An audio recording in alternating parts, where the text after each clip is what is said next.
What is going on, guys? It is November 4th, and I'm going to keep this interview really short because I've only been in the stand for about 8 minutes. And I've seen 2 deer passed up a little forkhorn and a doe. I finished work last night, drove all the way down here to Kentucky. Late last night, got here at like 10, 11 o'clock. My plan was, instead of like barging in here, in the dark and walking all over everything, I decided to kind of sit tight until I could see pretty well, and then kind of work my way in. And this whole property is like pretty much a big valley. So what I ended up doing is dropping down in this little creek right in front of me here, and just literally the creek's wide open. You can walk all the way up it. It was awesome. Walked all the way up the creek. This is the first spot. There's like a little bench here. It's a lot flatter. It's probably 100 yards wide, 300 yards long, and there's some really good topography in here. But there's an old logging road that kind of runs right here in front of me, and then there's another logging road that kind of goes off to the south. And it just seemed like a really good spot to catch these deer kind of cruising through. I got a lot of confidence in it though. Stay tuned, man. This could be awesome. I'm pumped. Pumped, baby. Let's do it. Let's go.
was a giant deer.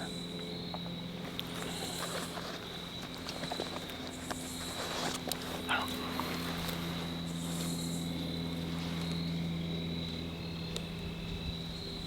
17 yards.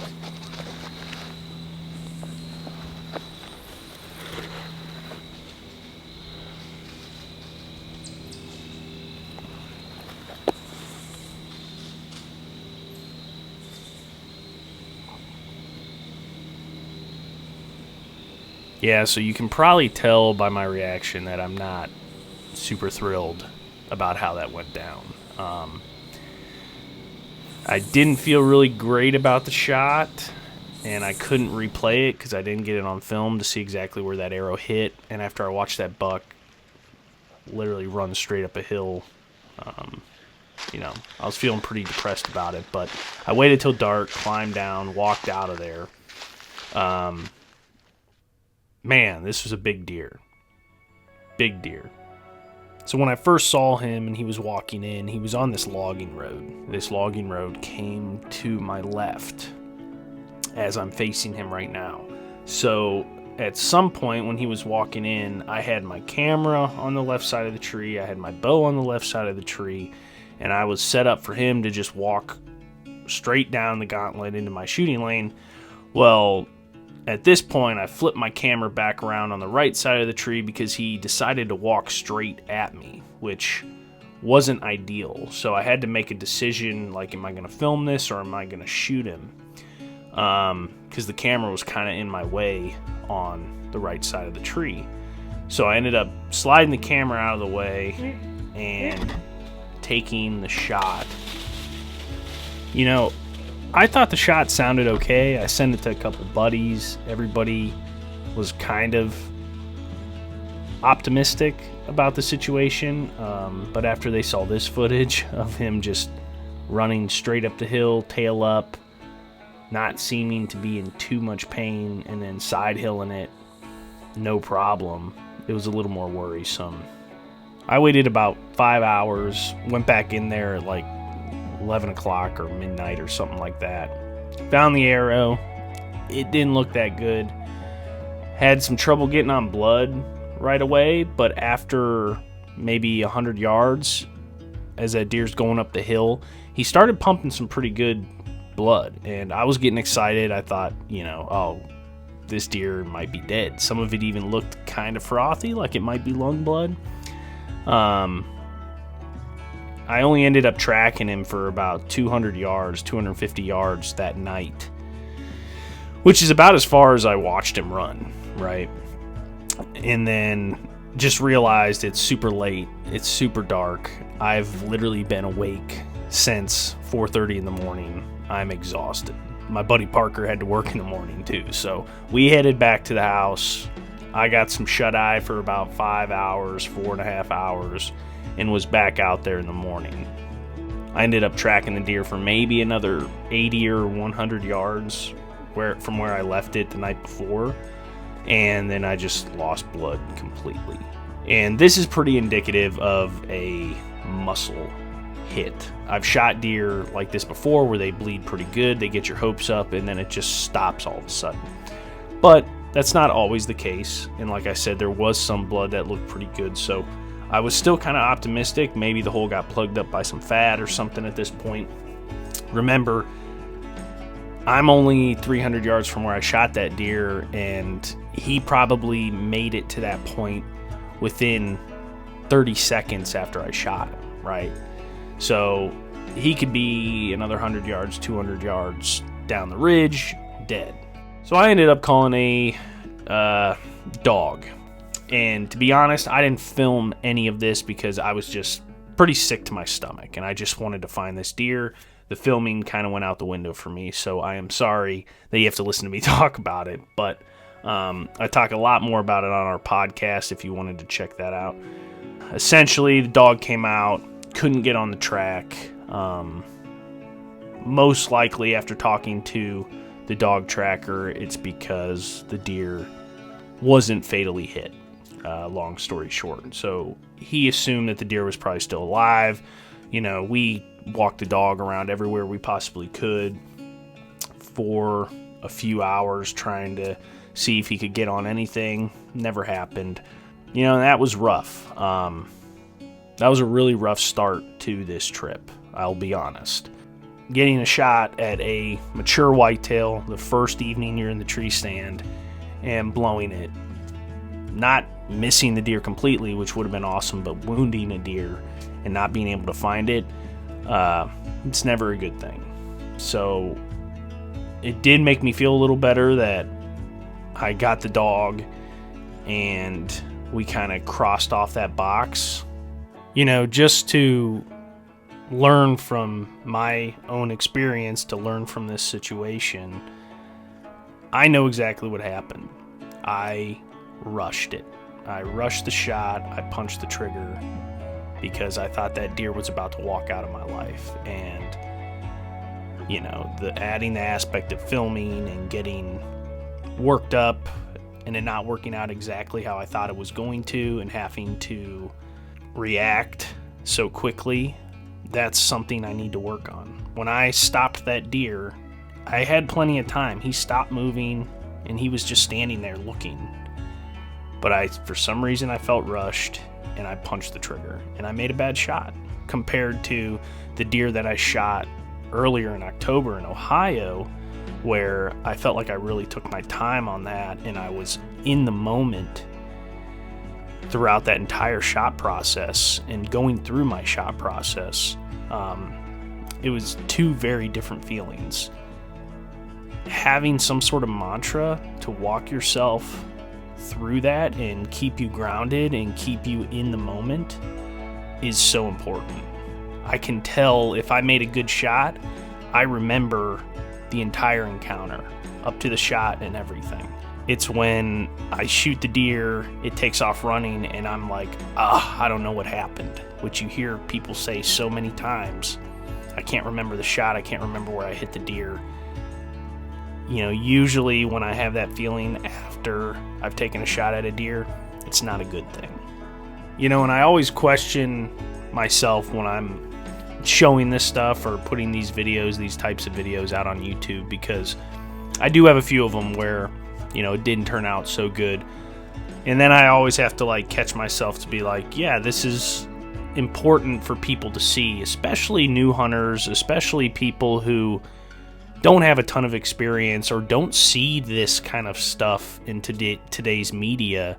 You know, if this happens to them and they don't have somebody around them to be like, hey man, this happens, snap out of it, you know, get back on that horse, let's try again. Hopefully these videos help that person. I know a lot of you guys are going to probably, tear me up in the comments. That's fine. But, you know, I want those newer hunters out there that are maybe teaching themselves or don't have a mentor or something like that to know that mistakes happen in the whitetail woods. I've been hunting since I was 15 years old, almost 20 years.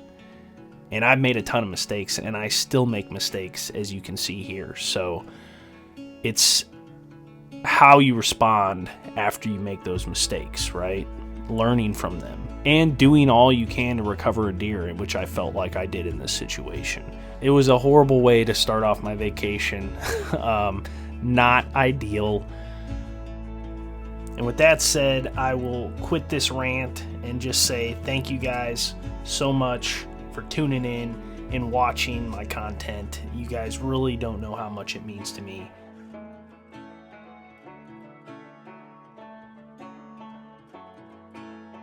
What is going on, guys? It is Josh here with an update from the saddle. It's November 6th, and I am on vacation in Kentucky hunting on some public land in a pretty cool spot. I did have a spike come by this morning, saw a coyote, but otherwise it's been a little slow. It's pretty warm today, but I'm gonna stick with it. I just wanted to talk real quick about how important it is to ride the rut roller coaster, man. The ups and downs are a thing, and when I got here, you know, my first day here was Saturday. I connected with a big buck, much bigger buck than, you know, any expectations I had coming down here. And it wasn't a very good shot. Ended up tracking it all the next day. I hired a dog, a guy to come out. He was awesome. And we just, couldn't find the deer. We're pretty sure he's still alive.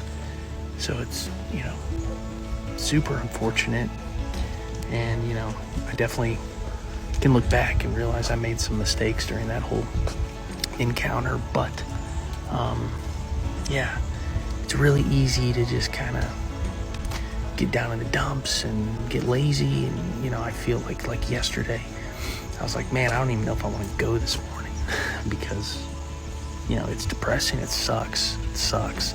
But remember, the rut is a roller coaster. Everything can change in 5 seconds. And it's not going to happen if you're not out here. The biggest thing this time of year is just to be in the woods. So I'm back out here today. Going to sit for most of the day. I might get down a little bit and do some scouting or something. But yeah, ride that rut roller coaster. Don't get discouraged. Good luck.